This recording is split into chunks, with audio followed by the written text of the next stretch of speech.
தந்தை, மகன், தூய ஆவியின் பெயராலே ஆமேன்.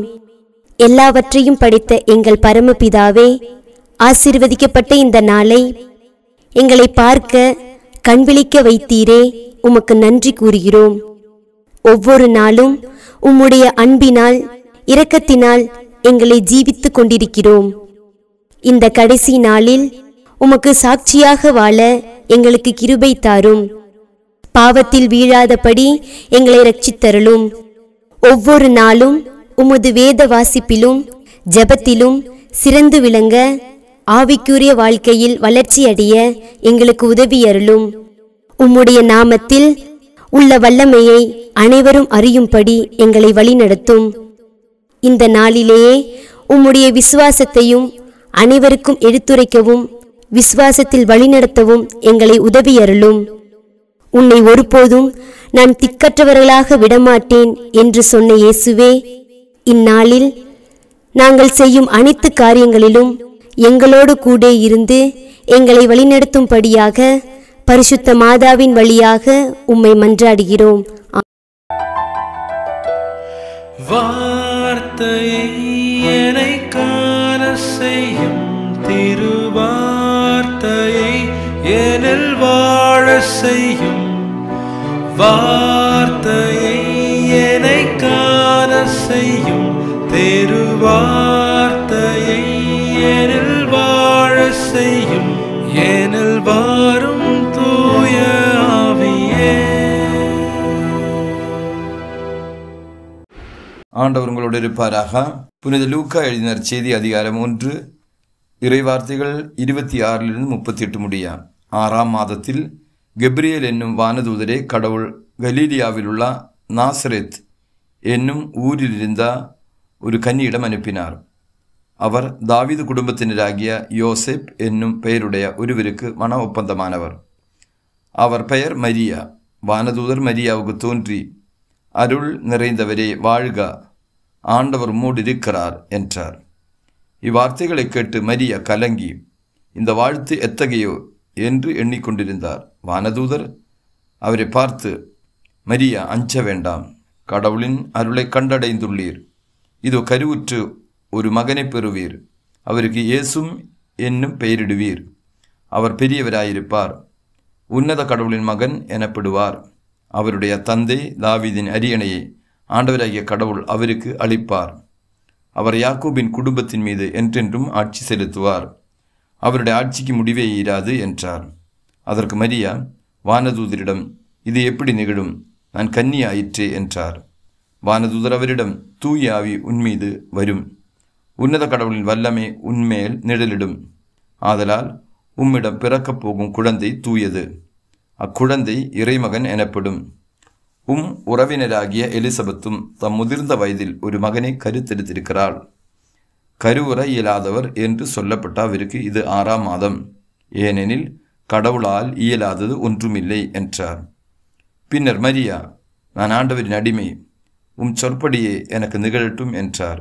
அப்பொழுது வானதூதர் அவரை விட்டு அகன்றார். இது ஆண்டவரின் அருள்வாக்கு.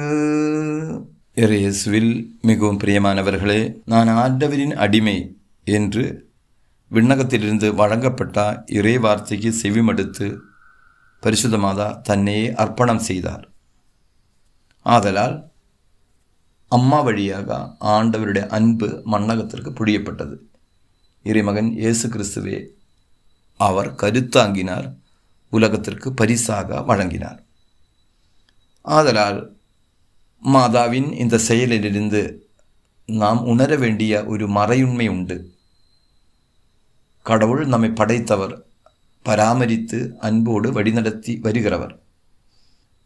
அப்போ என்னை படைத்த, என்னை பராமரிக்கின்ற, என்னை வழிநடத்துகின்ற கடவுளுக்கு நாம் நம்மையே அர்ப்பணம் செய்யும் பொழுது, உடலையும் உள்ளத்தையும் ஆத்மாவையும் அர்ப்பணம் செய்யும் பொழுது, என்னுடைய உடலின் மீது, என்னுடைய ஆத்மாவின் மீது, என்னுடைய வாழ்க்கையின் மீது கடவுள் ஆட்சி செலுத்த ஆரம்பித்திருவார். கடவுள் ஆட்சி செலுத்தும் பொழுது நாம் கடவுளின் பிள்ளைகளாக, கடவுளின் ஆற்றல் பெற்றவர்களாக மாறும். அதனால தான் இறைவசனத்திலே நாம் வாசிக்கிறோம், தம்மை தாமே தாழ்த்துகிறவர் உயர்த்தப்படுவார். தம்மைத்தாமே உயர்த்துகிறவர் தாழ்த்தப்படுவார். இப்போ பரிசுத்த மாதா தம்மைத்தாமே தாழ்த்தியதுனால விண்ணகத்தின் இறைமகன் இயேசு கிறிஸ்து அவளில் இறங்கி வந்தார். அவள் உயர்த்தப்பட்டாள். பிலிப்பி திருமகன் 2ஆம் அதிகாரம் 6-11 முடிய இறைவசனங்களில் நாம் வாசிக்கிறோம். இயேசு கிறிஸ்து சிலுவை சாவும் அளவுக்கு தன்னையே தாழ்த்தினார். மரணம் பெற்றுக்கொள்ளும் அளவுக்கு பிற இனத்தாருக்கு, பிலாத்துக்கு, ஹெரோதோஸ் மன்னனுக்கு, அரச அதிகாரிகளுக்கு, படை வீரர்களுக்கு, அதே போல தன்னை கொடுமைப்படுத்துகிறவர்களுக்கு முன்னாடி அவன் தன்னையே தாழ்த்தினார். மரணத்தை பெற்றுக்கொண்டார். அடிமையாக மாறினார். எல்லோருக்கும் அடிமை. 12 திருத்தூதர்களை அமர வைத்து அவர்களுடைய பாதங்களை கழுகினார். அடிமையின் வேஷத்தை அவன் எடுத்துக்கொண்டார். உண்மையில யூத பாரம்பரியத்திலே அடிமைகள் தான் பாதங்கள் கழுகுவார்கள். ஆனால் இங்கே எஜமானன் கடவுள் அடிமையின் வேஷத்தை எடுத்துக்கொண்டு தன்னுடைய முன்னாடி அமர்ந்திருக்கிறவர்களே உடைமைகள் எஜமான்களாக எண்ணி அடிமையாக மாறி அவருடைய பாதத்தை கழுவினார். இப்போ யாரெல்லாம் அடிமை வேஷத்தை பெற்றுக்கொள்ளுகிறார்களோ கட்டாயமாக அவர்களுடைய தாழ்நிலையை கடவுள் கண்ணோக்குவார். இதுதான் லூக்கா நற்செய்தி 1ஆம் அதிகாரத்தில் 46-56 முடிய இறைவசனங்களில் மரியாவின் பாடலில் கடவுள் என் தாழ்நிலையை கண்ணோக்கினார். நான் அடிமையாக இருந்தனால, ஏழையாக இருந்தனால, நான் கடவுளுடைய இல்லத்தில் கடவுளை என்னுடைய எஜமானனாக தலைவராக எண்ணி அவருக்கு முக்கியத்துவம் கொடுத்தனால என்னுடைய தாழ்நிலையை கடவுள் கண்ணோக்கினார்.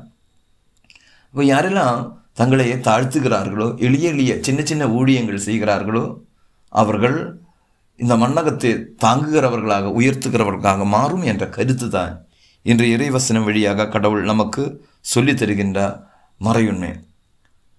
அப்போ தாழ்ந்த உள்ளம் படைத்தவர்கள் மீது பரிசுத்தாவி நிழலிடும். உயர்ந்த உள்ளம், நான் பெரியவன், என்னால் தான் எல்லாம் முடியும், நான் இல்லாமல் இருந்தால் இந்த மண்ணகத்தில் எதுவும் சாதிக்க முடியாது என்றால் உயர்ந்த உள்ளம் படைத்தவர்களுக்கு இந்த உலகத்திற்கு எந்த காரியமும் செய்து தர முடியாது. அதனால் உலக தலைவர்களை பற்றி சிந்தித்து பாருங்கள். எல்லா தலைவர்களும் அவர்கள் எவ்வளவு உயர்ந்தவர்களாக இருக்கும் பொழுதும் அவர்கள் தாட்சியுள்ளவர்களாக இருந்தார்கள்.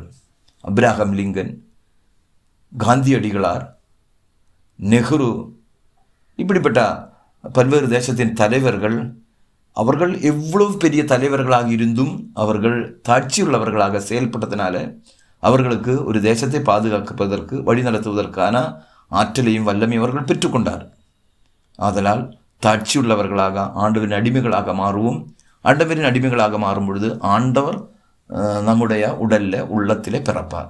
அதற்காக நம்மை ஆயத்தம் செய்வோம். ஆமென். ஜெபிப்போமாக. எங்கள் விண்ணக தந்தையே, இந்த புதிய நாளில் புதிய அபிஷேகத்தோடு உம்மை ஆராதிக்கின்றோம், ஸ்துதிக்கின்றோம், போற்றுகின்றோம். இந்த நாளில் புதிய எதிர்பார்ப்புகளோடும் நம்பிக்கையோடும் எங்கள் வாழ்க்கையை துவங்குவதற்காக நாங்கள் ஆசைப்படுகின்றோம். கடந்த கால வாழ்க்கை வழங்கிய எல்லா காயங்களும், கவலைகளும், சங்கடங்களும், வேதனைகளும் எங்களை விட்டு அகன்று போவதாக. ஆண்டவரே, எல்லா விதமான இருளின் சிந்தனைகளும் எங்களை விட்டு விலகட்டும். ஒளியின் பிள்ளைகளாக நன்மையான காரியங்கள் சிந்தித்து கடவுள் அனைத்தும் பார்த்துக் கொள்வார் என்ற நம்பிக்கையோடு வாழ வரம் தாரும். திருப்பாடல் ஆசிரியர் சொல்வது போல், ஆண்டவரே எங்கள் ஆயன், எங்களுக்கு எதுவுமே குறையில்லை. பசும்புல் மேய்ச்சலில் நீர் எங்களை வழிநடத்துவீர். நீர்நிலைக்கு எங்களை அழைத்துச் செல்வீர். எங்களுக்கு இப்போதுள்ள துன்ப துயரங்கள் கூட, வேதனைகளும் கஷ்டங்களும் கூட ஆண்டவர் நன்மையாக மாற்றுவார் என்ற நம்பிக்கை எங்களுக்கு இருக்கின்றது. ஆண்டவரே, வைகரியில் விழித்தெழுந்து ஆண்டவரை போற்றுகின்ற பிள்ளைகள் பேறு பெற்றவர்கள் என்ற வசனத்திற்கு ஏற்ப இந்த காலை பொழுதில் உம்மை போற்றி புகழ்கின்ற போது எங்கள் உள்ளத்தில் ஆறுதலும் ஆசீர்வாதமும் மகிழ்ச்சியும் நிறைவும் எங்களுக்கு தாரும். ஓ தெய்வமே, எங்களோடு இணைந்து ஜெபிக்கின்ற எல்லா மக்களையும் அவர்களின் குடும்பங்களையும் நீர் ஆசீர்வதியும். எதிர்கால திட்டங்கள் அனைத்தையும் நீர் வழிநடத்தியருளும். இந்த நாளில் நாங்கள் சந்திக்கின்ற எல்லா நபர்களையும், பேசுகின்ற எல்லா வார்த்தைகளையும், போகின்ற எல்லா இடங்களையும் ஆசீர்வதியும்.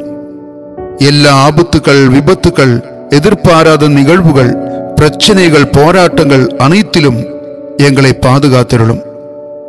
உமது வானக சேனையை அனுப்பும் ஆண்டவரே, பாதுகாப்பு தந்து வழிநடத்தும். நீர் விரும்பும் பாதையில் என்றும் வழிநடக்க எங்களை ஆசீர்வதியும்.